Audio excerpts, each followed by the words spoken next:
भक्तों, ओम नमः शिवाय। श्री शिवाय नमस्तुभ्यम। जय श्री महाकाल। जी हाँ भक्तों, क्या आपके भी घर में कोई ऐसा व्यक्ति है जिसका विवाह नहीं हो पा रहा?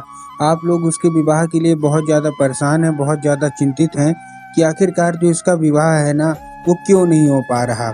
आपने बहुत ज़्यादा प्रयास कर लिया इसके विवाह को कराने का, लेकिन कोई न कोई अड़चन, कोई न कोई समस्या आ रही है जिसके कारण उसका जो विवाह है ना, वो नहीं हो पा रहा। तो ऐसे में कौन सा उपाय करें ताकि उसका जो विवाह है वो हो जाए। आज की इस वीडियो के माध्यम से हम आपको बताने वाले हैं कि आपको करना क्या है। अगर आपने आज का ये उपाय ध्यान से सुन के अच्छे से कर लिया तो अवश्य रूप से है कि आपकी सारी की सारी मनोकामना पूरी होंगी और उस व्यक्ति का जिसका विवाह नहीं हो रहा उसका विवाह भी होगा। पूज्य गुरुदेव की ही कथा सुन के और बहुत अच्छे से समझ के आपके लिए लेके आया हूँ। उपाय ध्यान से अवश्य रूप से सुन लीजिएगा कि आपको करना क्या है।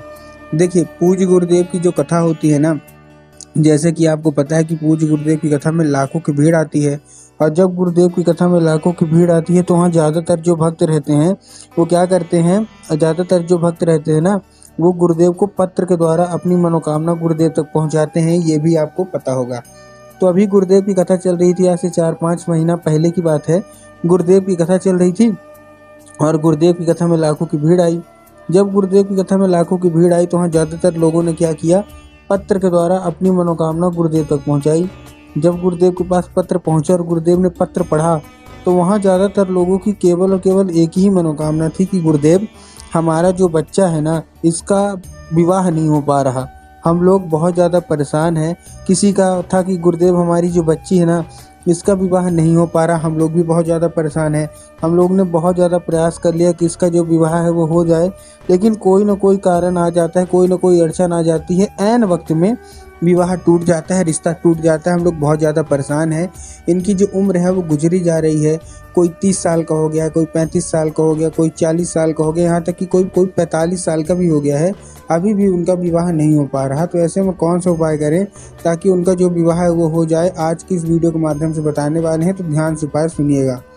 देखिए, जब गुरुदेव के पास ये पहुंचा तब गुरुदेव ने 2 से 3 उपाय बताए और कहा केवल और केवल ये उपाय कर लेना, तुम्हारी सारी की सारी मनोकामना अवश्य रूप से पूरी हो जाएगी। महादेव की कृपा तुम पे होगी ही होगी।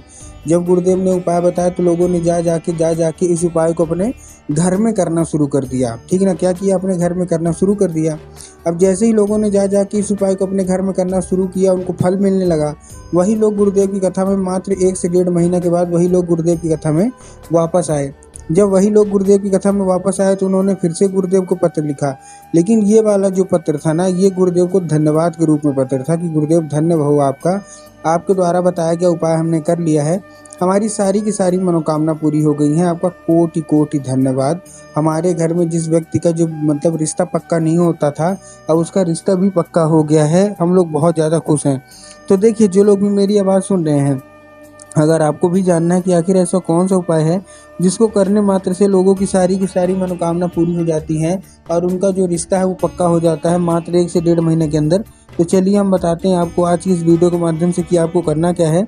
लेकिन उससे पहले चैनल पर अगर पहली बार आए हैं और आवाज़ मेरी पहली बार सुन रहे हैं तो वीडियो को कर दें लाइक और चैनल को भी कर लें सब्सक्राइब, ताकि पूजनीय पंडित प्रदीप जी मिश्रा के रोज़ नए नए उपाय जो कि मैं उनकी कथा से सुनता हूँ, श्रवण करता हूँ, सबसे पहले मैं आपको प्राप्त करा सकूँ। ठीक, तो देखिए, जो हमारा सबसे पहला उपाय है, इस उपाय में आपको करना क्या है, 11 लाल फूल से उपाय करने हैं। अब 11 लाल फूल से उपाय आपको करना कैसे, देखिए, इस उपाय में आपको 11 लाल फूल लेने हैं। जिसका भी विवाह नहीं हो पा रहा, 11 लाल फूल ले लीजिए। 11 लाल फूल आप कोई सा भी ले सकते हैं, गुलाब का ले लीजिए, गुड़हल का ले लीजिए, जो भी आपको पसंद है आप 11 लाल फूल ले लीजिए। ठीक, 11 लाल फूल ले लिए। 11 लाल फूल एक किस्म का होना चाहिए। पहली चीज़ तो आपको ध्यान रखना है ये, बहुत सारे लोग क्या करते हैं, 2 फूल गुलाब के ले लेंगे, 3 फूल गुड़हल के ले लेंगे, तो अब 3 फूल किसी और के ले लेंगे। तो ऐसा आपको नहीं करना। अगर आप गुलाब का फूल ले रहे हैं तो केवल केवल गुलाब के लीजिए। अगर आप गुड़हल का फूल ले रहे हैं तो केवल केवल आप गुड़हल के लीजिए। ठीक, ले लिए। लेने के बाद आपको पहुंच जाना है सीधा सीधा शिव मंदिर। अब आपके दिमाग में आया होगा कि ठीक है, शिव मंदिर पहुंच गए, अब हमको क्या करना है, हमको बाबा भोलेनाथ के ऊपर अर्पित करना है, जो कि गलत है।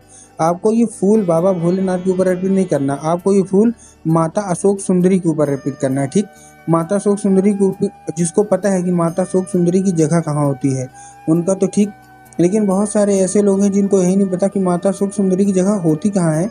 तब गुरुदेव ने साफ साफ बताया कि जो जलाधारी है, जलाधारी के दाएं मतलब राइट साइड में माता शोक सुंदरी की जगह होती है। तो बस आपको माता शोक सुंदरी की जगह पे क्या करना है, चुपचाप 11 के 11 लाल फूल अर्पित करके चुपचाप अपने घर आ जाना है।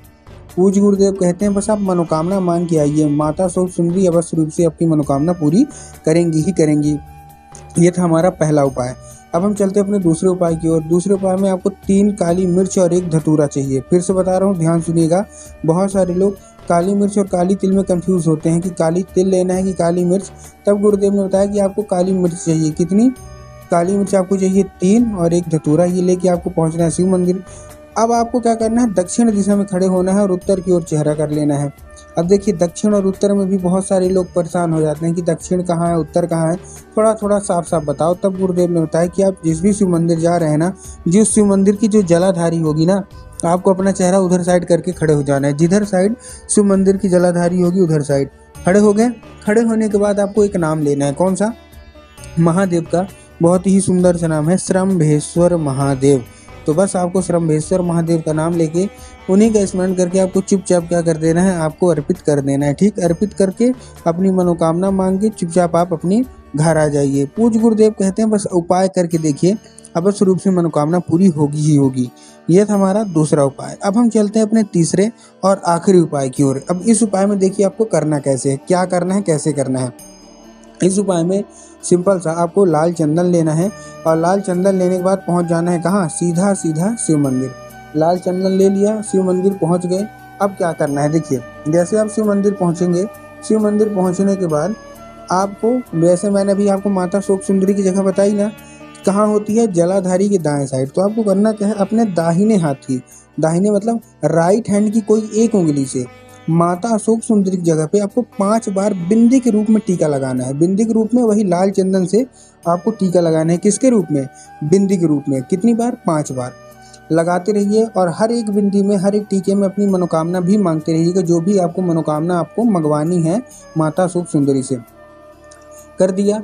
करने के बाद आपको करना क्या है, हाथ मत धुलिएगा धोखे से भी। बहुत सारे लोग क्या करते हैं ना, टीके लगाने के बाद हाथ धुलने लगते हैं, तो आपको हाथ नहीं धुलना। टीका लगाने के बाद आप 5 मिनट तक खड़े रहिए। फिर 5 मिनट खड़े रहने के बाद जहाँ जहाँ आपने टीका लगाया है उसी उंगली से आपको फिर वही छूना है 5 की 5 बार, और मनोकामना वही मांग के चुपचाप अपने वही उंगली बिना हाथ धोए घर आ जाइए।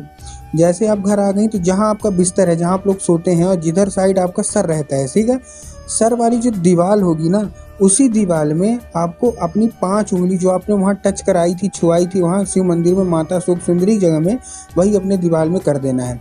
पूज्य गुरुदेव कहते हैं कि उस चंदन के जरिए स्वयं माता शोक सुंदरी आपके घर में प्रवेश करती हैं, और आपका अगर विवाह नहीं होता तो आपका मंगल विवाह होगा ही होगा, माता शोक सुंदरी कराएंगी ही कराएंगी। तो उम्मीद करता हूँ आज का ये उपाय आपको सारे के सारे समझ में आ गए होंगे।